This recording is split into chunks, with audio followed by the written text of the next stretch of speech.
Khadijah zuwaju Saudata wa Aisyah radhiyallahu anhunna. Wafatnya Sayyidatuna Khadijah Al-Kubra radhiyallahu anha, istri Nabi SAW yang pertama. Zuwaju Saudatu wa Aisyah radhiyallahu anhunna, dan pernikahan Rasulullah SAW dengan Sayyidah Saudah dan Sayyidatuna Aisyah radhiyallahu anhunna. Semoga Allah SWT meridhai semuanya. Fi sanatil asyirati minan nubuwati tufiyatis Sayyidatu Khadijah. Pada tahun ke-10 dari kenabian, ada 10 kenabian, berarti ketika Rasulullah SAW itu diangkat menjadi nabi. Ada juga 10 hijrah. Apa itu 10 hijrah? Terhitung ketika Rasulullah SAW hijrah dari kota Mekah ke Madinah. Pada tahun ke-10 kenabian, wafatlah Sayyidatuna Khadijah, istri Nabi Sallallahu Alaihi Wasallam. Wahazina alaiha Rasulullah Sallallahu Alaihi Wasallam huznan syadidan. Maka Rasulullah Sallallahu Alaihi Wasallam mengalami kesedihan yang sangat mendalam atas kewafatan Sayyidah Khadijah. Li'annaha, apa sebabnya? Li'annaha kanat tuhibbu, karena Sayyidah Khadijah itu sangat mencintai Nabi. Perlu kita ketahui bahwasanya Sayyidah Khadijah ini adalah wanita yang bernasab mulia di kaum Quraisy.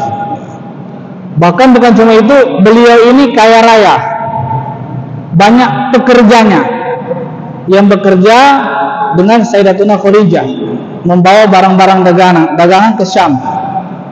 Kalau Syam itu sekarang tuh Palestina, Lebanon, Suriah, Yordania, itu negara-negara Syam.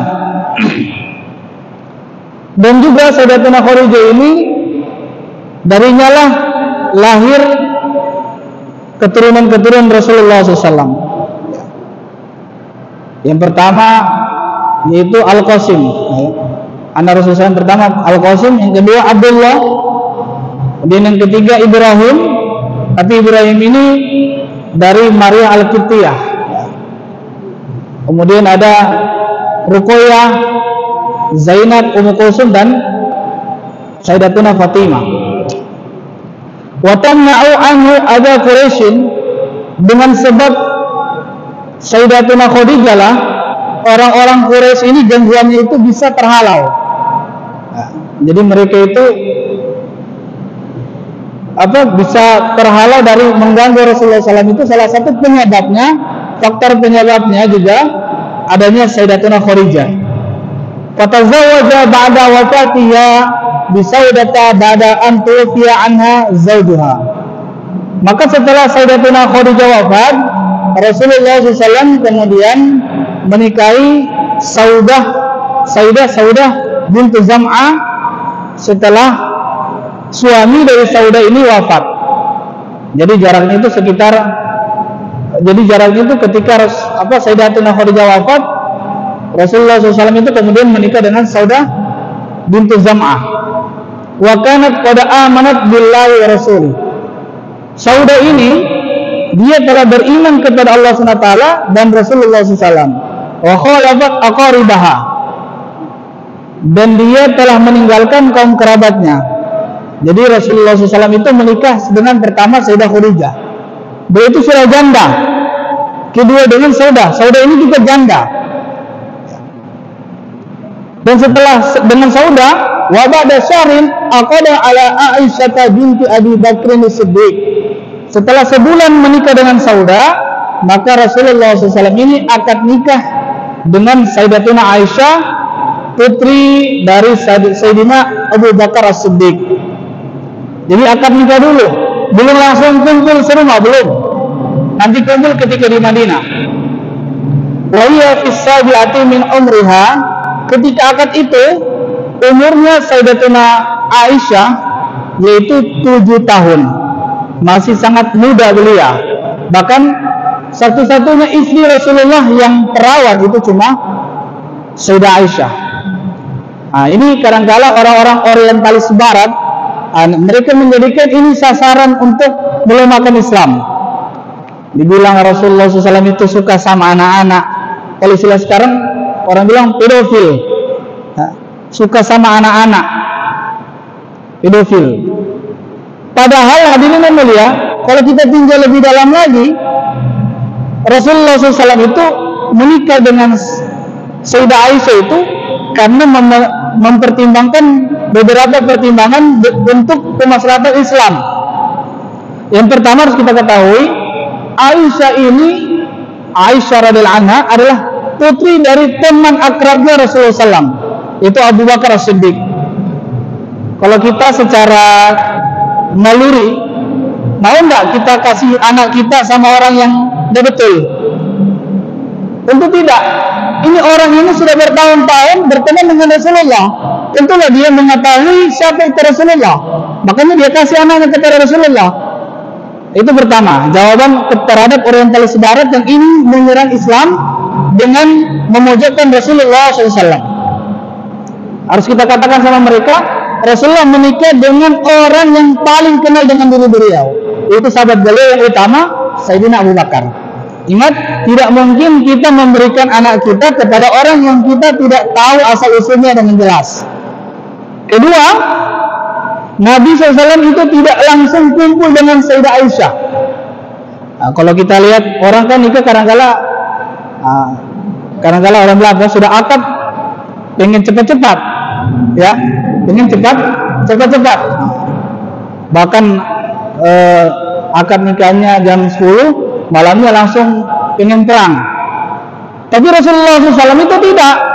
Ketika akad, setahun kemudian baru beliau kumpul dengan Sayyidah Aisyah. Itu pun bukan di Mekah, di Madinah. Ini jawaban kedua. Kemudian yang ketiga, hanya Sayyidah Aisyah yang perawan saja, yang lainnya itu janda. Yang lain itu janda. Dan perlu kita ketahui, Sayyidah Aisyah ini sangat cemburu sekali, sangat mencemburu. Bahkan ketika Rasulullah SAW ini menceritakan tentang Sayyidah Khadijah di depan Aisyah, Aisyah ini marah. Ya Rasulullah, kok engkau selalu menyebut-nyebut Khadijah terus. Padahal dia kan sudah tua. Saya ini kan masih muda. Maka Rasulullah SAW mengatakan dalam mafhumnya, ketahuilah bahwasanya tidak pernah saya mendapatkan bantuan yang paling besar melebihi bantuannya Sayyidah Khadijah. Rasulullah SAW itu berdakwah itu ditopang salah satu dengan Sayyidatuna Khadijah. Makanya beliau sangat cinta sekali kepada Sayyidah Khadijah. Kemudian walam yatajawaz dzikran ghairaha. Dan Nabi SAW itu tidak pernah menikah dengan perawan selain daripada Sayyidah Aisyah radhiyallahu anha. Wa dakhala biha fil Madinati. Rasulullah SAW ini kumpul serumah dengan Sayyidah Aisyah ketika di Madinah, bukan di Mekah. Pelajaran ke-32, wafatu ammihi. Wafatnya paman Nabi SAW. Ba'da wafati Sayyidati Khadijah, setelah kewafatan Sayyidah Khadijah binahwi syarrin, sekitar sebulan, tufiya ammuhu Abu Talib. Maka kemudian wafatlah paman Nabi Abu Talib. Setelah sebulan wafat Sayyidah Khadijah, Abu Talib pun menyusul. Ini dua orang yang menopang dakwahnya Rasulullah SAW ketika di Mekah. Dan dua orang ini sangat disegani di kaumnya. Fahazina alaihi Rasul sallallahu alaihi wasallam. Maka Rasulullah SAW ini sangat bersedih atas kewafatan Abu Talib. Wasamma dzalikal amal huzni. Tahun itu pun dinamakan dengan tahun kesedihan. Li'annahu faqada fihi zawjahu wa ammahu. Karena pada tahun itulah wafat istri Nabi dan paman Nabi. Wa kana ammuhu ya'taqidu sidqa ma jaa'a bihi Rasul. Paman Nabi sallallahu alaihi wasallam itu meyakini kebenaran risalah yang dibawa oleh Rasulullah sallallahu alaihi wasallam. Kalau orang tidak meyakini kebenaran risalah, nah mungkin dia bela-belain. Dan mungkin dia bela-belain mati-matian. Ya. Illa annahu lam yantik bisyahadati ila akhiri lahzatin min hayati. Akan tetapi Abu Thalib ini tidak mengucapkan dengan lisannya dengan bersyahadat sampai pada waktu hampir dia wafat. Kenapa dia ini mulia? Khaufan min ta'yiri Quraisyin.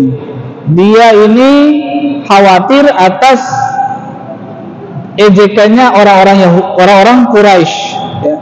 Jadi orang-orang Quraisy ini mereka ketika seandainya Abu Thalib ini secara gamblang dia bersyahadat, maka orang-orang Quraisy, pembesar-pembesar Quraisy ini, tahu mereka, kamu ternyata selama ini tidak meyakini apa yang kita yakini, kamu ternyata selama ini tidak membela kami. Maka memang Abu Thalib ini tidak mengatakannya secara langsung. Wa fihi unzila, mengenai keadaan Abu Thalib diturunkan firman Allah Subhanahu wa taala. A'udzubillahi minasyaitonir rajim. Bismillahirrahmanirrahim. Innaka la tahdi man ahbabta walakinallaha yahdi man yasha. Sesungguhnya engkau wahai Muhammad tidak dapat memberikan petunjuk kepada orang yang engkau cintai, akan tetapi Allah Subhanahu wa taala memberikan petunjuk kepada orang yang Dia kehendaki. Ada orang-orang yang secara zahir memusuhi Islam luar biasa. Siapa itu? Abu Sufyan. Tapi harus kita ketahui, Abu Sufyan ini pada akhirnya dia masuk Islam. Ya, ketika Fathu Mekah. Ada pembunuh paman Nabi, namanya Wahsy. Pada akhirnya juga dia masuk Islam. Kita tidak tahu, hadirin mulia. Ya, kita tidak tahu akhir dari kehidupan seseorang. Wa nas'alullah an yukhaffifa anhu. Maka kita memohon kepada Allah SWT agar Allah SWT meringankan siksaannya dari Abu Thalib. Kita meminta kepada Allah SWT agar meringankan siksaannya Abu Thalib. Ma'a baqiyati aqaribihi sallallahu alaihi wasallam, dan juga terhadap kerabat-kerabat Nabi sallallahu alaihi wasallam yang lainnya. Pelajaran ke-33, ida'u Quraisyin lirrasul sallallahu alaihi wasallam. Gangguannya orang-orang Quraisy terhadap Rasulullah sallallahu alaihi wasallam. Ba'da wafati zawji Rasul wa ammihi akhadat Quraisyun tu'dir Rasul. Setelah wafatnya istri Nabi sallallahu alaihi wasallam dan paman beliau, maka orang-orang Quraisy mulai berani menyakiti Nabi sallallahu alaihi wasallam. Kalau dulu itu mereka cuma menyakiti dengan perkataan, mereka mencela Nabi, mereka tidak berani ganggu secara fisik, ya, karena masih hidup istri Nabi sama paman Nabi. Tapi ketika Nabi SAW punya paman sama istri wafat, mereka mulai ganggu secara fisik. Wa kanu yanthuruna 'alal turab. Mereka menaburkan debu ke atas kepala Nabi. Ketika Nabi SAW jalan, baku dapat dengan orang di pasar, ambil tanah debu, ditaruh di kepala Rasulullah SAW. Wa yada'una awsakhal hayawan, dan mereka juga meletakkan kotoran-kotoran hewan ketika Nabi SAW ini sementara sholat. Ketika Rasulullah SAW sholat di depan Ka'bah, maka orang kafir Quraisy ini mereka menaruh kotoran hewan di situ. Bahkan dalam satu riwayat juga perut unta ini, isi perut unta itu ditaruh di hadapan Nabi SAW. Bahkan ada yang ditaruh di belakang pundak Nabi SAW, sehingga beliau kembali pulang membersihkan baju beliau sholat lagi. Wa ta'allaqu bihi marratan. Pernah suatu ketika orang-orang kafir Quraisy ini mereka mencekik Nabi SAW. Wa qalu lahu, dan mereka berkata kepada Nabi SAW, antal ladzi turidu an taj'alal alihata ilahan wahida. Engkaukah yang ingin menjadikan Tuhan-Tuhan yang banyak itu menjadi satu Tuhan saja? Nah, ini ajaran paganisme, ya. Orang-orang Quraisy ini mereka meyakini banyak Tuhan, ya. Jadi ada Tuhan paling hebat, ada wakil-wakilnya gitu. Ya, ada Tuhan di bumi, ada Tuhan di langit, ada Tuhan, banyak Tuhan. Itu agama paganisme. Mereka menyembah banyak berhala. Mereka mengatakan, apakah engkau hendak menjadikan Tuhan yang banyak menjadi satu? Padahal kalau kita pikir secara logika, tentulah yang satu dia lebih kuat, karena dia tidak perlu bantuan yang lain. Kalau dia banyak berarti dia lemah, karena dia membutuhkan bantuan dari yang lainnya. Tapi begitulah orang ketika pikirannya ini sudah banyak dengan kemusikan, maka seperti itulah mereka memandang kebenaran itu dengan sesuatu yang janggal menurut akal pikiran mereka. Padahal kalau orang pikir secara logis, ya yang janggal itu pikiran mereka, bukan pikiran kita. Fataqaddama Abu Bakr wa khallasahu minhum. Maka datanglah Sayyidina Abu Bakar dan melepaskan Nabi SAW dari mereka. Wa qala lahum, Sayyidina Abu Bakar mengatakan kepada orang-orang kafir Quraisy, ataqtuluna rajulan ayyaqula rabbiyallah. Dia mengatakan, apakah kalian hendak membunuh orang yang mengatakan Tuhanku adalah Allah? Hadirin yang mulia, kebanyakan orang-orang yang tidak beriman kepada Allah ini pada hakikatnya membunuh orang muslim, membunuh orang mukmin karena mereka hanya membunuh kepada Allah. Kalau kita melihat sejarah zaman ketika Nabi Musa alaihissalam begitu juga. Ketika Nabi Musa alaihissalam berdakwah di kerajaan Fir'aun, maka beliau dipenjara. Kemudian setelah beliau bebas, beliau berdakwah lagi di kaumnya Bani Israel. Setelah mereka meyakini risalah yang dibawa Nabi Musa alaihissalam, semakin banyak orang masuk Islam, ikuti ajaran Nabi Musa alaihissalam. Ketika itu Fir'aun ini merasa terganggu dengan keberadaan Nabi Musa, sehingga dipanggil para pejabatnya, bikin rapat. Hasil rapatnya apa? Kita bantai semua Bani Israel dengan Nabi Musa alaihissalam. Akan tetapi ini yang mulia, di antara pejabat-pejabatnya Fir'aun itu ada satu orang yang beriman. Ada satu orang yang beriman kepada Nabi Musa alaihissalam. Dia ini tersentuh ketika pertama kali Nabi Musa alaihissalam berhadapan dengan Fir'aun dan membicarakan kebesaran Allah. Dia terkesan dengan dakwanya Nabi Musa alaihissalam sehingga dia beriman kepada Nabi Musa alaihissalam. Dia yang mengatakan ketika rapat itu, dia katakan, ataqtuluna rajulan ayyaqula rabbiyallah, itu di surat Al-Ghafir. Dia katakan juga sebagaimana yang Abu Bakar katakan, apakah kalian hendak membunuh orang yang mengatakan Tuhanku adalah Allah? Dan bahkan ada yang mulia, dulu juga sebelum Rasulullah SAW lahir, tepatnya ketika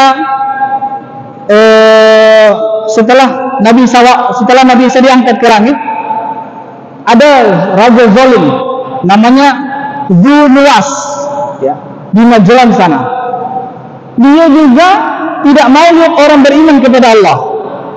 Ketika dia tahu penduduk-penduduk Najran itu hanya beriman kepada Allah dan tidak mau ikuti arahannya, maka akhirnya dia panggil tentaranya.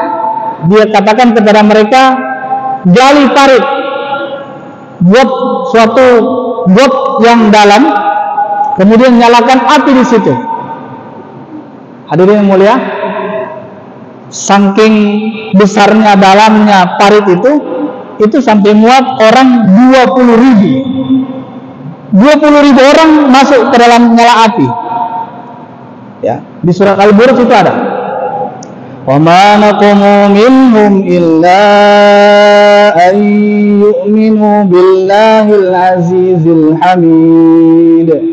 Dan tidaklah mereka menyiksa orang-orang mukmin itu kecuali karena mereka hanya menyembah kepada Allah yang Maha Perkasa lagi Maha Terpuji.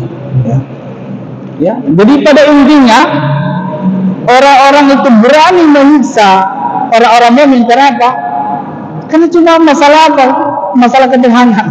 Ya, mereka tidak nak mau kalau kita ini menyembah kepada Allah. Mereka terganggu, hadirin mulia. mereka terganggu dengan ideologi tauhid, ya, dengan menuhankan hanya Allah Subhanahu wa Ta'ala. Dan juga itu sekarang ya lagi berlaku ini kepada saudara-saudara kita di Palestina sana, yang mana mereka Masya Allah tiap hari kita lihat di media lah, sudah tidak perlu saya ceritakan lagi di sini. Di media sudah kita sering lihat bagaimana keadaan saudara-saudara kita di sana. Mau bukan cuma laki-laki, perempuan, anak-anak semua dibantai habis. Kenapa mulia? Wa ma naqamu minhum illa ayyuminu billahil azizil hamid. Tidaklah mereka menyiksa orang-orang beriman itu melainkan hanya karena mereka beriman kepada Allah Subhanahu wa Ta'ala. Inilah yang dikatakan oleh Sayyidina Umar, Sayyidina Abu Bakar ketika melepaskan Rasulullah SAW dari cengkeramannya orang-orang Quraisy. Dia katakan, "Ataqtuluna rajulan ayyakula radhiyallahu." Kemudian pelajaran ke-34, Al-hijratu ila Taif, hijrahnya Rasulullah SAW atau dakwahnya Rasulullah SAW ke Taif.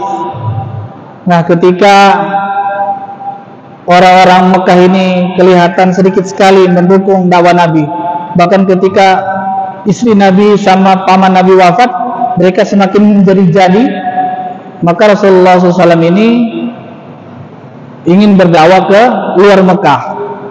Beliau menuju ke Taif. Hadirin mulia, di mana letak Taif itu? Taif itu letaknya kurang lebih 80 km dari Mekah. Kalau dari sini sekitar kemana Pak Roji? Ke Amurang. Jaraknya sekitar dari kampus Islam ini ke Amurang jauhnya. Pakai apa? Pakai lari hadirin yang mulia Rasulullah ke sana? Apakah pakai mobil, pakai motor, pakai kuda? Tidak, ada yang mulia. Rasulullah SAW datang ke Taif berjalan kaki. Berjalan kaki dari yang mulia.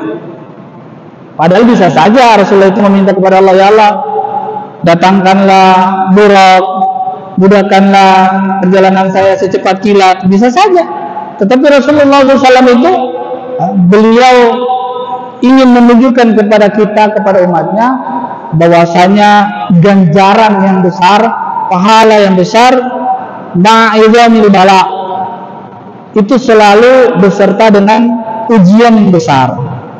Ya, kalau kita dalam kehidupan ini pengen hidup tenang saja tanpa ada ujian, ya berarti ya derajatnya kita tidak akan naik gitu-gitu aja.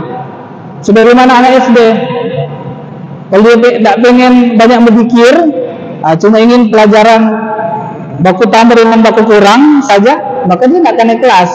Dia tidak akan mungkin sampai kelas 3, kelas 6. Kenapa dari mulia? Anak ini dinaikkan kelas, kenapa? Karena semakin tinggi ujiannya. SMP semakin sulit lagi, SMA semakin sulit lagi, perguruan tinggi semakin sulit lagi. Belum kalau di pondok, menghafal kitab, menghafal Quran, segala macam dipelajari. Kenapa dengan mulia? Untuk mengangkat derajat, untuk mengangkat derajat. Maka Rasulullah SAW memilih dalam keadaan susah payah untuk mendakwakan agama, jalan kaki ke kota Taif. Lama ra'a Rasul sallallahu alaihi wasallam istahanata Quraisy bihi, hajara fi sanatil 'ashrati ila Taif.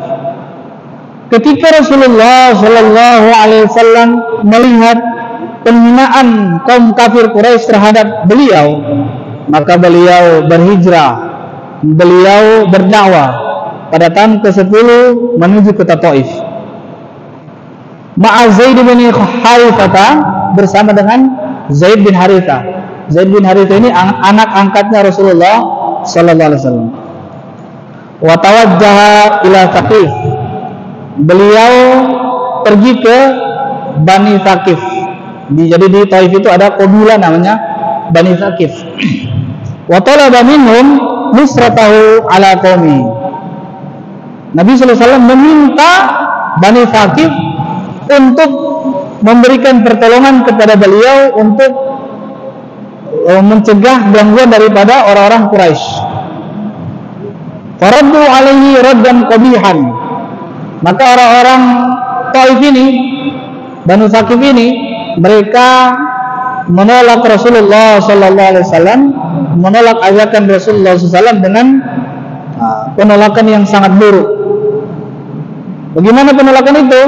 Wa amaru sufaha'ahum wa abidahum sayyasubbunahu wa ramahu bil hijarati. Mereka, para pembesar Taif ini, kepala-kepala sukunya ini, mereka memerintahkan orang-orang yang bodoh di antara mereka serta budak atau hamba-hamba saya mereka untuk mencaci maki Nabi. Mereka katakan, apakah tidak ada orang lain yang lebih pantas daripada engkau untuk menjadi Nabi? Sampai mereka katakan seperti itu yang mulia. Mereka hina Nabi Sallallahu Alaihi Wasallam, tidak cukup dengan penghinaan. Mereka juga melempari Nabi Sallallahu Alaihi Wasallam dengan batu-batuan. Mereka suruh anak-anak muda lempari batu pada Rasulullah Sallallahu Alaihi Wasallam.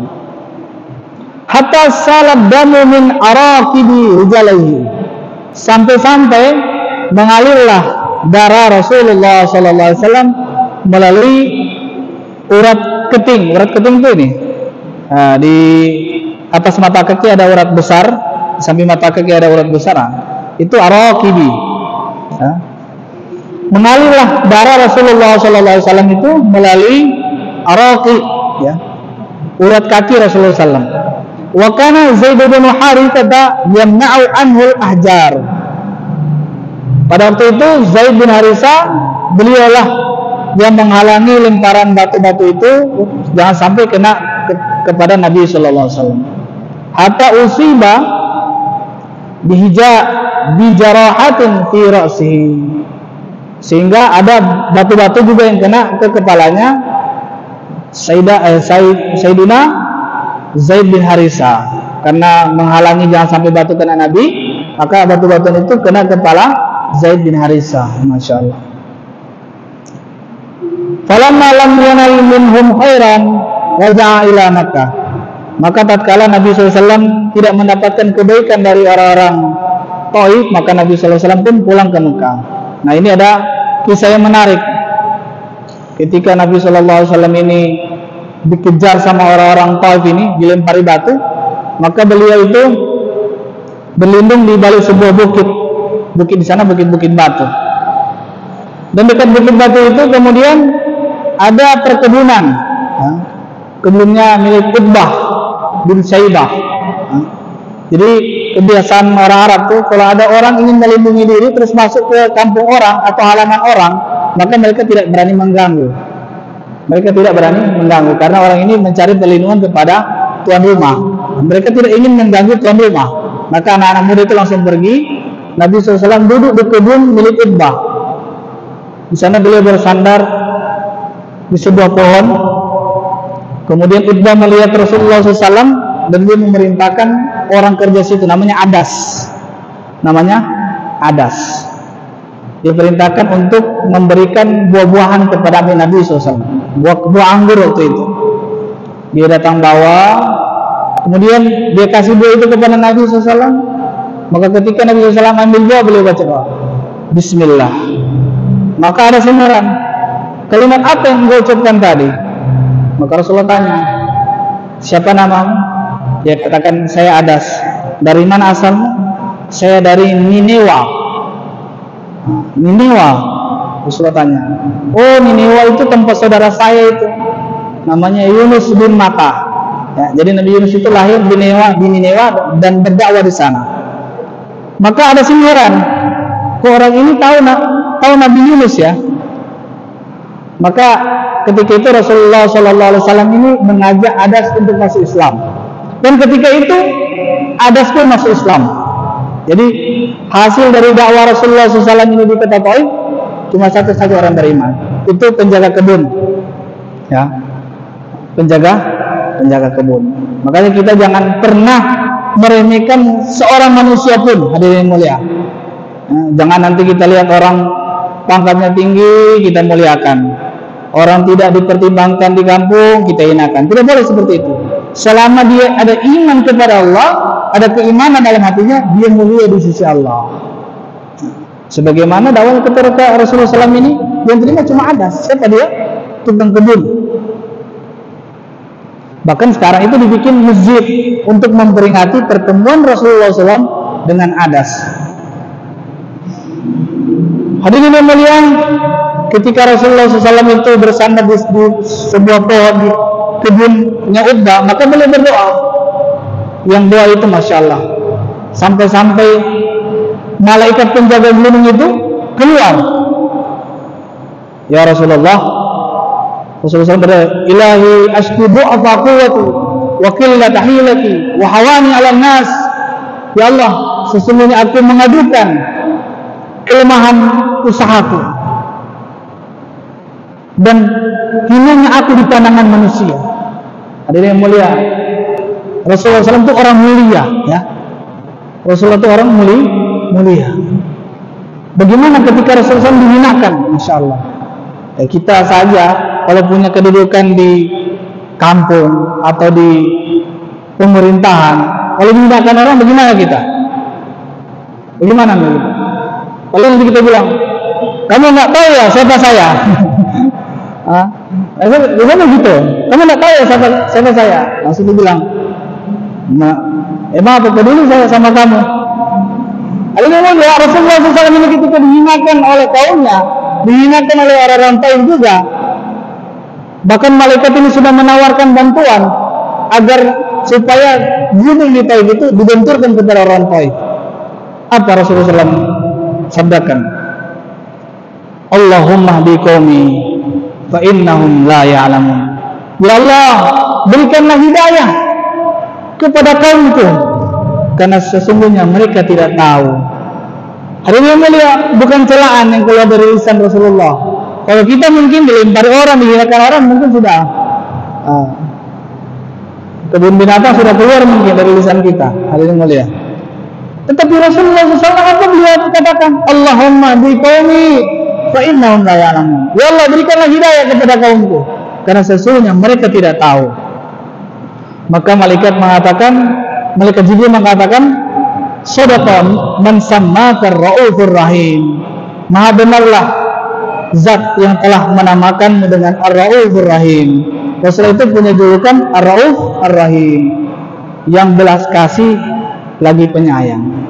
Allah SWT berfirman di surat At-Taubah ayat terakhir, laqad ja'akum rasulun min anfusikum azizun 'alaihi ma 'anittum harisun 'alaikum bil mu'minina raufur rahim. Rasulullah SAW itu sangat berbelas kasih dan penyayang terhadap orang-orang beriman. Bahkan waktu itu orang-orang begini belum beriman, Rasulullah pun sayang. Beliau tidak mau kalau orang-orang Taib ini diazab oleh malaikat. Bahkan beliau berdoa, semoga nantinya orang-orang Taib ini semuanya beriman kepada Allah. Hadirin yang mulia, sekarang Taib itu semua orang-orang di sana sudah beriman kepada Allah SWT, ikut Rasulullah Sallallahu Alaihi Wasallam. Karena berkah dari doa Nabi. Beliau tidak mau doakan keburukan. Kemudian Rasulullah SAW itu di sana kurang lebih sebulan namanya. Jadi Rasulullah SAW itu berada di Taif, tepatnya di Bani Thaqif itu sekitar sebulan namanya. Yang terakhir pelajaran yang ke-35, Isra'u sallallahu alaihi wasallam wa mi'rajuhu. Isra'nya Nabi sallallahu alaihi wasallam dan mi'rajnya Nabi. Isra itu adalah perjalanan dari Masjidil Haram ke Masjidil Aqsa. Nah, ini suatu pelajaran penting bagi kita, bahwasanya ada kaitan erat antara kita dan juga Mekah serta Masjidil Aqsa di Palestina sana. Supaya jangan sampai kita lupa, karena sejarah yang besar itu pernah terjadi di Palestina sana sebelum Rasulullah SAW jadi Nabi. Bahkan kebanyakan Nabi-Nabi itu diutus di Syam dan di Palestina. Bahkan Nabi Ibrahim alaihissalam hijrah juga ke Palestina. Yang beliau mendapatkan 2 anak, 2 putra. Ketika itu beliau pertama mendapatkan Nabi Ismail alaihissalam, maka beliau hijrah ke kota Mekah. Dan itulah tempat ibadah yang pertama kali dibangun di muka bumi. Allah SWT berfirman, Inna awwala baiti wudi'a lin-nasi lilladzi bi Bakkata mubaraka wa hudan lil alamin. Rumah ibadah yang pertama kali dibangun di atas muka bumi ini adalah Baitullah di Mekah sana. Ya. Bahkan sebelum Nabi Ibrahim bangun Mekah ini sudah jadi tempat tawafnya para malaikat juga. Dan ketika zaman Nabi ini ketika banjir bandang itu hilang bekas-bekasnya. Nabi Ibrahim membangun kembali Baitullah. Ketika beliau kembali ke Palestina, maka beliau membangun Baitullah juga untuk anak keturunan beliau dari Nabi Ishaq alaihissalam. Maka Nabi Ibrahim ini dikatakan Abul Anbiya, bapaknya para nabi. Bahkan semua agama samawi, agama Islam, agama Yahudi, Nasrani ini mengakui Nabi Ibrahim. Akan tetapi Allah SWT berfirman, wa ma kana minal musyrikin. Nabi Ibrahim itu bukanlah orang yang menyekutukan Allah Subhanahu wa taala. Maka Allah Subhanahu wa taala memperjalankan Rasulullah sallallahu alaihi wasallam ini dari Mekah ke Masjidil Aqsa. Sebagai apa ini yang mulia? Sebagai hadiah. Jadi ketika orang sudah berjuang habis-habisan, dihinakan di kaumnya, berdakwah juga dihinakan di sana, bahkan dilempari batu, maka Allah Subhanahu wa taala memberikan Rasulullah SAW ini hadiah yang bernama Isra wal Mi'raj. Untuk apa yang mulia? Supaya menjadi tenanglah hati Nabi. Karena ketika peristiwa Isra Mi'raj ini, beliau ini berjumpa dengan para nabi di sana. Bahkan menjadi imamnya para nabi untuk sholat di Palestina, di Masjidil Aqsa sana. Di sanatil hadiyata asyrata, pada tahun ke-11 kenabian, akramahu Allahu bil Isra'i wal Mi'raj. Allah Subhanahu wa taala memuliakan Nabi sallallahu alaihi wasallam dengan peristiwa Isra dan Mi'raj. Wal Isra'u huwa tawajjuh Nabi sallallahu alaihi wasallam lailan minal Masjidil Haram ilal Masjidil Aqsa. Isra yaitu perjalanan Nabi sallallahu alaihi wasallam pada malam hari dari Masjidil Haram di Mekah menuju Masjidil Aqsa di Palestina. Allah SWT berfirman di juz 15, Bismillahirrahmanirrahim. Subhanalladzi yasra bi'abdihi lailan minal Masjidil Haram ilal Masjidil Aqsa alladzi barakna hawlahu linuriyahu min ayatina innahu was-sami'ul basir. Jadi Allah SWT Maha Suci Zat yang telah memperjalankan hambanya dari Masjidil Haram ke Masjidil Aqsa, yang mana daerah sekitar Masjidil Aqsa itu alladzi barakna haulahu, tempat yang Allah berkahi. Hadirin yang mulia, kalau kita lihat sekarang ini, kira-kira kalau kita kumpulkan para syuhada yang paling banyak di mana? Bisa lihat di sana, Palestina. Kalau tempat lain, masya Allah, mungkin langsung ya sudahlah, saya ikut kalian lah, saya keluar dari Islam, atau mungkin saya ikut peraturan orang-orang yang tidak kenal Allah. Tapi di sana, masya Allah, sampai anak kecil pun mereka punya pendirian begitu kuat kepada Allah, mereka punya keyakinan begitu kuat kepada Allah, bahkan mereka minta syahid. Itu orang-orang Palestina di mulia. Kenapa yang mulia? Nah, mereka juga hidup di tempat yang diberkahi, di tanah Palestina sana, tanahnya para nabi, tanahnya para pejuang, sehingga mereka punya keyakinan mantap kepada Allah Subhanahu wa taala, tak tergoyahkan meskipun masjidnya dihancurkan, rumahnya dihancurkan, rumah sakit dihancurkan, tempat sekolah dihancurkan, semuanya dihancurkan, anak istri dibunuh, orang tuanya dibunuh, tetapi mereka, keimanan mereka sedikit pun tak tergoyahkan. Mereka dengan yakin kepada Allah Subhanahu wa taala, yakin terhadap ganjaran dari sisi Allah Subhanahu wa taala, yakin dengan pahala di akhirat sana. Pada hari ini mulia, orang itu kalau dia syahid, maka ganjarannya adalah surga. Allah SWT berfirman, Innallaha ashtara minal mu'minina anfusahum wa amwalahum bi anna lahumul jannah. Sesungguhnya Allah SWT telah membeli dirinya orang beriman dan juga harta mereka dengan bayaran surga.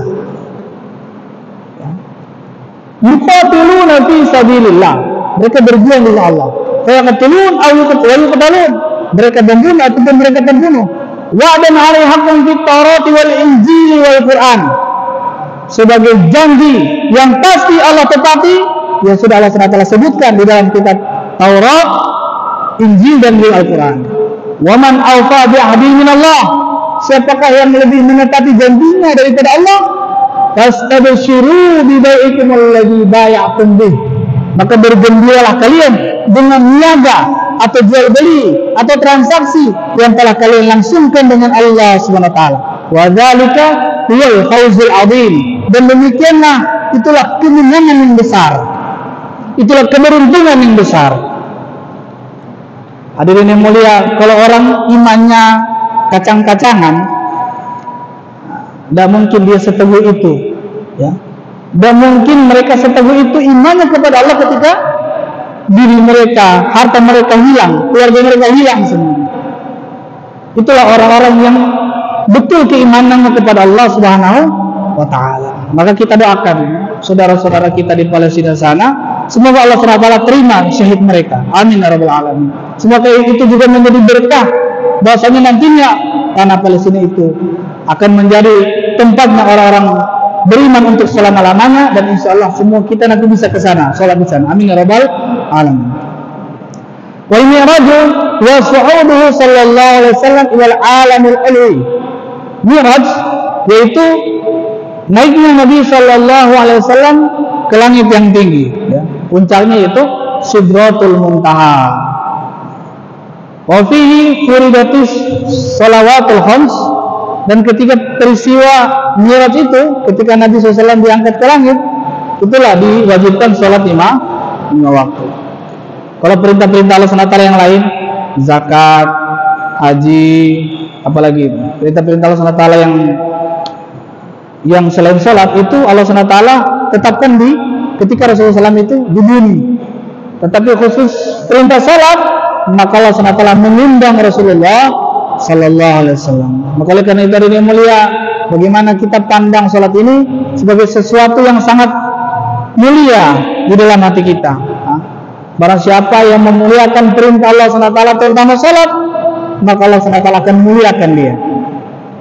Tapi barang siapa yang dia ini meremehkan kedudukan sholat, maka dia pun kedudukannya di sisi Allah SWT ini juga remeh, ya. Karena hadirin yang mulia, pertama kali akan dihisab pada hari kiamat yaitu sholat. Allah SWT berfirman, awwalu ma yuhasabu bil 'abdi yaumil qiyamah as-shalah. Wa in shalat shalla sa'i amalihi, wa in fasadat fasada sa'i amalihi. Amalan pertama kali akan Allah SWT hisab pada hari kiamat adalah sholat. Maka barang siapa yang baik sholatnya, maka akan dihitung baik pula amalan yang lain. Oleh karena itu kita berharap, kita berdoa kepada Allah Subhanahu wa taala, semoga Allah Subhanahu wa taala memenuhi hati kita dengan kepentingan, dengan fadilahnya salat. Amin ya rabbal alamin. Semoga Allah Subhanahu wa taala selalu hiasi hati kita untuk selalu mengagungkan syiar-syiar Islam. Segala sesuatu yang berhubungan dengan Islam kita muliakan, ya. Kenapa kita muliakan orang-orang di sana di Palestina sedangkan mereka ditindas? Karena itu juga berhubungan dengan syiar, ya. Maka segala sesuatu yang berhubungan dengan syiar-syiar Islam hendaklah kita muliakan. Karena dengan sebab kita muliakan syiar-syiar Islam, insya Allah Allah SWT pilih juga kita untuk menjadi penolong-penolong agamanya. Amin ya rabbal alamin. Wa fi sabihatil lailatul Isra allamahu Jibril as-salata wa awqataha. Dan ketika subuh pada malam Isra itu, malaikat Jibril mengajarkan kepada Rasulullah SAW sholat dan juga mengenai waktu-waktunya. Jadi waktu-waktunya sholat, cara-caranya sholat itu malaikat Jibril yang ajarkan. Ketika Rasulullah SAW ini sudah turun dari langit, maka pada subuh harinya malaikat Jibril lah yang mengajarkan kepada Nabi Shallallahu Alaihi Wasallam mengenai praktek sholat dan juga waktu-waktunya. Ya, saya kira pembahasan kita pada hari ini cukup sampai di situ saja, yaitu pada